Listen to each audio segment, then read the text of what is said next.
Let's discuss what channeling is, what enlightenment is, what spiritual growth is, what that means for Pleiadians and other galactics, and then why the intervention on Earth is taking so long. What channeling is a real thing, and can genuinely lead to knowledge you couldn't have had otherwise. But what you get with channelings are typically vibes/shapes of ideas/packages of energy, which the channeler then writes out into a coherent message. The channeler is more like a co-writer than a scribe. I'm sure you'll also see that if you analyze a writer's channeled works versus their personal writings, the style and vocabulary, etc., are in large part the same. Plus, lots of channelers contradict each other, and few or no channelers have great prediction records. When channeling, you don't get pages of hair-sharp word-for-word citations. At least I don't. But if others are able to do that, why don't they channel a Pleiadian free energy device/miraculous universal cure/breakthrough teaching and put that on a popular website where lots of people immediately download it? And why can people read hundreds of channelings and yes, get some benefit, but not nearly as much as you'd expect from reading hundreds of pages of Pleiadian wisdom? One could argue that, for example, the RA/law of one channeler, Carla Ruckert, really was an amazing channeler who could channel entire books of information, precisely, word for word, including stuff that's verifiably true that wasn't just adjacent to stuff she knew. Well, I argued in a past message that RA is probably a lush harvester. In my message titled, Harvest Doesn't Benefit the Wheat, RA is a lush harvester. And if the RA channelings was someone gets temporarily possessed rather than actual channeling, it's understandable why that text is so precise. Whereas Pleiadians obviously aren't possessing people when they pass on messages, meaning you don't get the law of one level of exact statements, word for word, for entire books. Still, it's also entirely possible that Carla is a better channeler than I am, and she's better than the vast majority of channelers are. If her channelings were legit, I think she's an almost uniquely gifted channeler. Otherwise, I invite other channelers to start channeling stuff that actually transforms the world, and put those schematics or medicines or breakthrough teachings online. As for me, I think I'm a better channeler than average, yet I can't channel at that level. That said, channeling is certainly not worthless. Getting a vibe/outline of an idea that's adjacent to something you know already, and then typing that into a message, is somewhat easy for a channeler and can be genuinely useful. You can also genuinely get some Pleiadian energy/optimism/personality/warmth/emotion into those messages. That's real. And it's possible to pull 1 or 2 bits of information out of thin air that's completely new and not just inspiration to think of something adjacent to something you already know. And I've done that several times, and then confirmed that I channeled something that I didn't know, yet that was verifiably true. However, doing that is tiring, and I can only do it when I'm aligned. And even then I get 1 or 2 very short pieces of information, not entire pages of word-for-word information of stuff I don't know myself. What enlightenment is? I discussed this in my message in Ata. No self. https://arrowflight.com/2026/06/07/anata-no-self. In summary, enlightenment is self-uninstallation. It means there's no more self. What you think of as you is uninstalled, and the biological machine keeps functioning, walking around, smoking cigarettes, forming relationships, acting in loving and altruistic ways, etc. Yes, your biological machine can do that just fine without you. It means that warmth and compassion and love can flow forth without blockage, without distortion from a self. It means that the person no longer feels a need to secure resources or advantages for their specific in-group at the expense of out-groups. Because of this person is more universally loving. However, it also means that if you make such a person a leader, he doesn't actively worry about and plan for the future constantly. He isn't laser-focused on helping specifically his people. Hence, non-enlightened people don't actually want to be led by an enlightened person, as such people actually are in reality. Plus, self-uninstallation doesn't turn someone into Superman. It just means he can function to the best of his abilities. But what those abilities are is determined by his hardware, natural talents and neural wiring, education, experiences, skills, social networks, etc. The greatest masters weren't great because they were enlightened or super enlightened. They were great because they were enlightened, plus had other qualities on top of that. If an average person got enlightened, they wouldn't have as big of an impact on the world as you'd think, as is evidenced by the fact that there are enlightened people right now, and enlightenment/self-uninstallation is a binary, so super enlightened isn't actually a thing. Yet most enlightened people aren't transforming society. If you got enlightened, Statistically speaking, you likely won't have that big of an impact on the world either. Although sure, if you happen to have exceptional natural abilities in education and skills and social networks, and you became enlightened, then you very well could completely change the world. If enlightenment actually meant you become Superman, why hasn't any enlightened person channeled/downloaded the schematics of an infinite energy device from galactics or the Akashic records, and put that online, using some divine wisdom to know where to put it, and when? Actual enlightenment isn't as much of a cheat code/Superman status as people think it is. What's spiritually advanced, but not enlightened, means this person isn't enlightened, and therefore still has a self.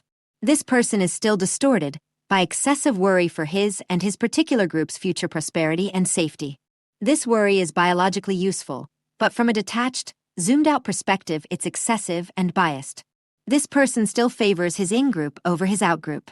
This is the person who would spend $1,000 to save a close friend/partner/family member, but wouldn't spend $1,000 to save a stranger. That said, because this person really is spiritually advanced, they're not ruled as much by their self as most people are. They're less inclined to hoard resources or mating opportunities, less inclined to egoically defend themselves, less inclined to trample on the out-group for the benefit of the in-group, etc. This is the kind of person that non-enlightened people actually want to be led by. Direct democracy doesn't work for some things. For specific, values-based, or no objectively right answer issues, direct democracy is a good system. You can just let people vote, perhaps weighted by their level of consciousness, on those kinds of issues and decide that way.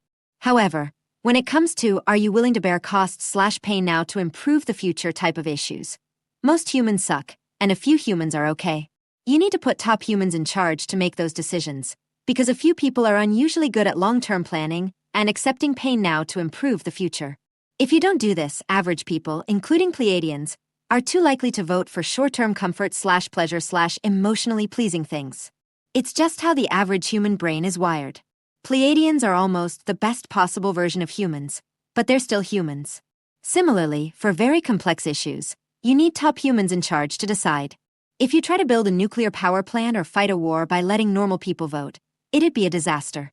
So, you do need one or a few top humans in charge. And yes, it should be meritocratic. Yes, there should be a method to change them. Yes, they should be held accountable. Yes, they should have limits to their power. Yes, checks and balances matter. Yes, citizens should be able to vote on some issues, etc. On Ashta is first among equals, and spokesperson of a council in charge of the operation to ensure Earth is free.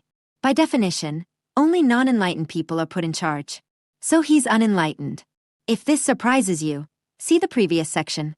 That said, enlightened or not is one axis to consider. There's also the axis of natural talent, education, skills, social networks, etc. And here Ashta does absolutely shine. He's an exceptional person. He also has many responsibilities. None of us would do as well as he's doing. If you're picturing, well, I'd do a better job than Ashta, I'd just order an intervention on Earth. Yeah, no. That's the Dunning-Kruger effect talking. You don't even know how many critical, must-consider factors you're overlooking. That said, frankly, human hardware/human biology is inherently ill-suited to making decisions that affect billions of people. Even the best human can only do an okay job, which is also one factor contributing to the fact that the vast majority of Earth leaders suck. If you put enough pressure on even the best human, their nervous system, mammalian biology, etc. simply begins to crack, and they underperform just due to the sheer pressure placed on them. This is inherent and unavoidable. Even if they have infinite willpower, well, their biology can only take so much, and intellect or spiritual insight simply cannot override that limit. Unless you've been one of the heads of an intergalactic alliance, while at the same time being a military commander higher in the hierarchy than generals, while at the same time being an intergalactic celebrity, while all the same time having to make life or death decisions affecting billions, and then all four of those things at once, you have zero idea what kind of pressure Ashta is under. Even the very best human can only deal with all that in an okay way. It requires a 1 in 10 billion kind of person to even do an okay job under such circumstances. Speaking for myself, I wouldn't even be capable of being a good middle manager at a normal Earth company. And that position is 1,000,000 times easier than Ashta's position. If you think you could, have you actually been a middle manager? Being a good one is much harder than it may appear. I'm not even fully able to be unaffected by negative internet comments. And that is 1,000,000,000 times easier to deal with than Ashta's tasks. That said, why the intervention is taking so long, it's a miracle that Ashta's, and his council's, decision-making has only become slightly suboptimal. But yes, it has become slightly suboptimal. Specifically, Source gave the guidance, but not an order, that intervention on Earth should happen in the near future. The specific date was left up to the galactics. Intervention didn't happen for longer than was Source's preference. In March 2026, Source stated its preference, but not order, that intervention on Earth should happen within a month. This doesn't mean that Source thought March/April 2026 is the best intervention window. It was more of a case of, my preference is that you should have intervened already. Given that it's now March 2026, my preference is that you take 2 or so weeks to get ready and then intervene. Debates were had, but ultimately Ashta's council, including Ashta, himself decided not to intervene. So yes, intervention is slower than Source would prefer. And Ashta ignoring that expressed preference from Source can easily be seen as a distortion on his side. That said, none of us would do better in Ashta's chair than he's doing. If you were him, you'd get so crushed that you'd just break, or you'd make even worse decisions. Ashta is sticking to his already communicated intervention, if still necessary, will be somewhere at the end of this year, or if Earth humans underperform significantly compared to expectations, it'll be at the latest January/February 2027. Some efforts have been made by Hawken and others to rally people to just follow Source's guidance and intervene back in April/March anyway, but they couldn't rally enough people, because the situation is incredibly complex. It's really not as simple as just intervene. We think of Pleiadians as beings who are just relaxing in paradise. They think of themselves as war survivors who are currently in an existential cold war against certain negative races. Earth concerns aren't at the top of their mind, just like America's top priority wasn't the well-being of a random African country in the middle of the Cold War versus the Soviets. And it's worse, because Soviets never killed large numbers of Americans, while reptilians have killed and done unspeakable things to huge numbers of positive galactics.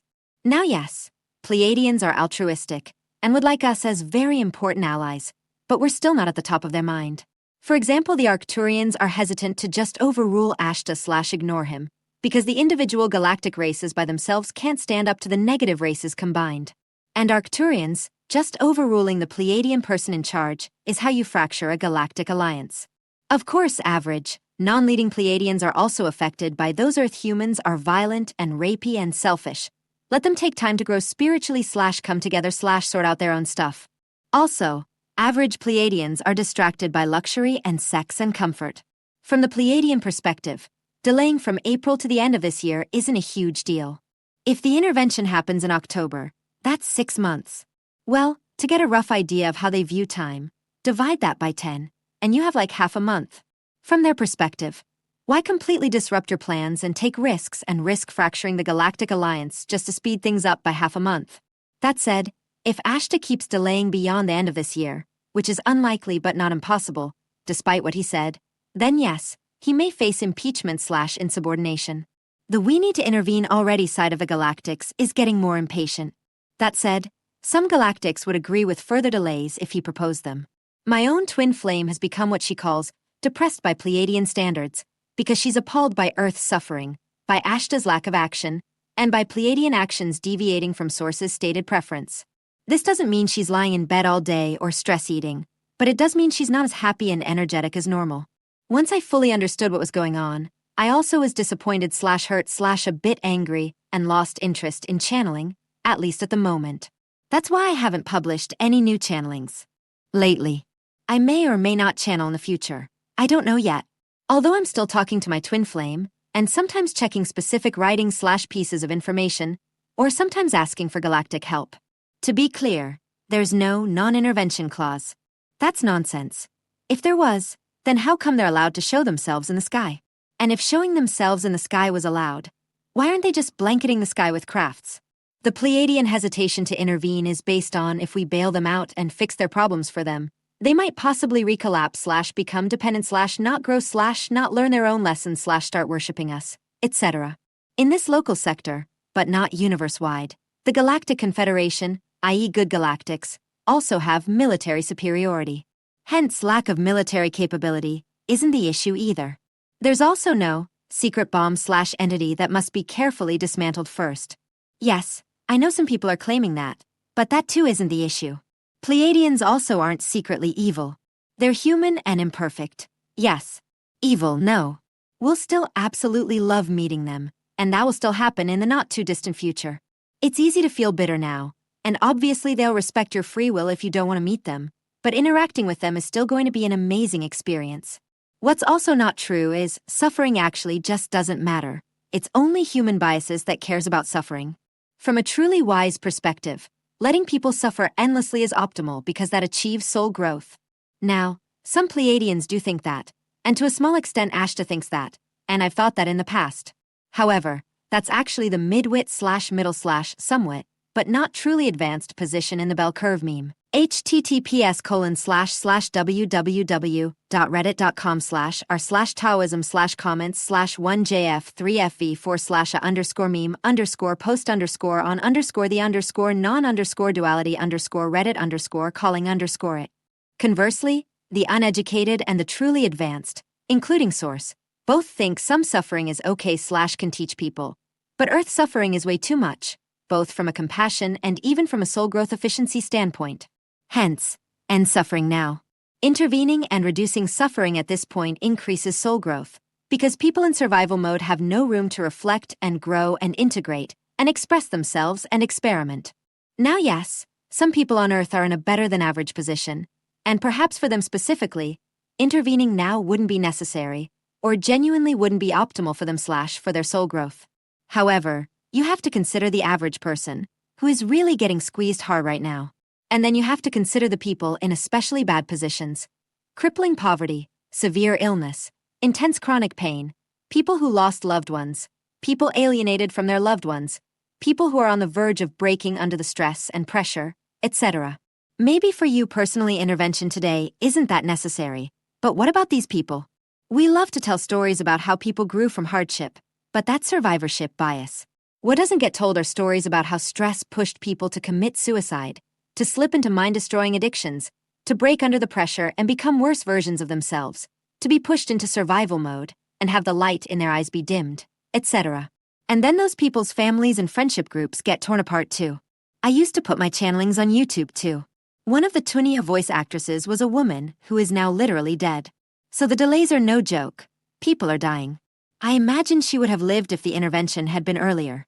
Less importantly, if you teleported me to a Pleiadian home world right now, reunited me with my twin flame, had me spend 200 years there, and then sat down with a 200-something-year-old me, I would be happy, yes, but I wouldn't be 100% happy.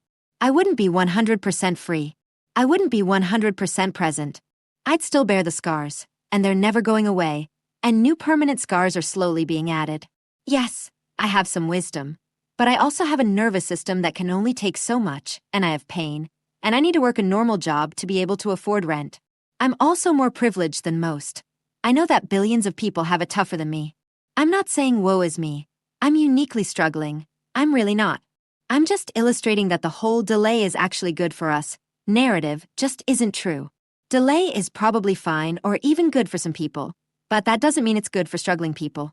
So, why did Ashta ignore sources' stated preference of intervening in March/April 2026? Well, source is more towards end the suffering.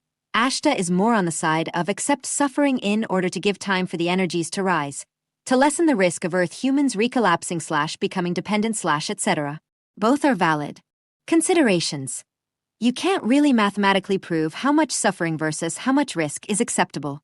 Pleiadians can stop civilization-ending disasters or nuclear war, so delaying doesn't increase those types of risks. On top of that, the Intervene in October plan is well thought out and well planned. Yes, Pleiadians could have intervened in March/April, but it wasn't scheduled, hence not as well planned out and hence more risky. Especially for the person in charge, Ashta. Accepting a small risk of a catastrophic mistake is tough, while accepting let other people suffer is a known, controlled, understood, predictable variable. Maybe this doesn't sound rational, but that's what human brains do under pressure. Ashta still has a self, and it's never fun to say we're going to do X, and then be overruled, and then have to do what another being, source, says. Yes, ego plays a small but non-zero part. Ashta is already being crushed by pressure and data. Needing to abruptly change plans and act near immediately is much heavier than just stick with the plan. We'll intervene in half a year. Would you make optimal decisions if you're running on the equivalent of zero sleep for 4 days? That's sort of the equivalent of the pressure Ashta is under all the time. To be clear, Ashta's still making pretty good decisions. Intervene at the end of this year is clearly worse than just following Source's preference, but it's not catastrophically bad. Also, there is no better government/decision-making system than what the Pleiadians currently have. All alternatives are worse overall. That said, Source is theoretically capable of telling the Pleiadians, I order you to intervene on Earth now, which Source hasn't done. Hence Ashta is interpreting Source's position as Ashta, make your decision, here's what I would do, but I want you to think for yourself, and not as stop thinking for yourself, and do I say, i.e. intervene in March/April even if you disagree. Because obviously if Source wanted an intervention in March, theoretically Source could just order that. So from that perspective, Ashta is doing exactly what Source wants. Although obviously, many wouldn't agree with that interpretation. Why doesn't Source just order an intervention? Well, Source values free will and Pleiadian autonomy. Also, from Source's perspective, this isn't only about Earth humans. This situation is also helping Pleiadians learn lessons. It's not all about us. So, that's what's going on. At least from my perspective. Believe what you will, and use your own judgment, of course. With all my love, AS.